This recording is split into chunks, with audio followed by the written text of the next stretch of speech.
Folks, hello again. Sometimes you've just got to laugh. And once again, the World Health Organization provides the material. By now, I'm sure you're aware, there is a new variant of COVID-19. So today we are announcing B11529 as a variant of concern named Omicron. But let's back things up. In May this year, the WHO announced it would assign simple, easy to say and remember labels for key variants of SARS-CoV-2, the virus that causes COVID-19. After much toing and froing, they settled on using letters of the Greek alphabet. But it wasn't just one person who randomly picked it. It turns out a lot of thought went into it. There was wide consultation and a review of many potential naming systems. On its own website, the WHO says it convened a group of partners from around the world, including experts who are part of existing naming systems, nomenclature and virus taxonomic experts, researchers and national authorities. In other words, a lot of really smart people. The Greek alphabet was picked to run alongside the scientific codes of variants, which seems fine in theory. Alpha emerged, then beta, then gamma, delta, epsilon, zeta, and so on. But before Omicron, two were skipped. Which ones? Nu, spelt N-U.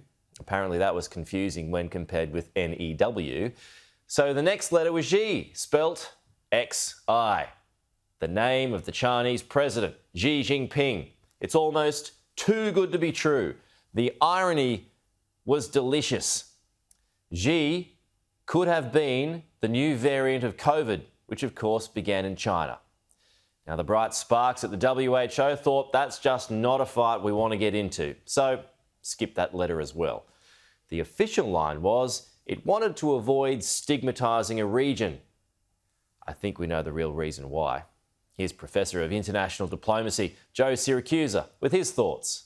I think they're very wise to do that, of course. The WHO is in bed with the Chinese. Yeah, I think they would have done that intentionally. And can you blame them? You know, they count on the Chinese for a lot of their support. I think WHO was just playing good politics on them. With that said, I thought it was timely to bring up the controversial links between the CCP and the WHO, which receives considerable funding and resources from China. The WHO rarely criticises the Xi regime, particularly when it was getting hoodwinked in the early stages of the pandemic. There was the tweet from the WHO on January 14 that said preliminary investigations conducted by the Chinese authorities have found no clear evidence of human-to-human transmission of the novel coronavirus. That was the same line trotted out by the Wuhan Health Commission. Initially, the WHO advocated against limiting travel with China and recommended that countries keep borders open. How strange then that months later, when the WHO actually investigated the origins of COVID, the investigation stalled. Also remember, Taiwan is excluded from the WHO, and Donald Trump cut ties and funding last year, only for Biden to rejoin.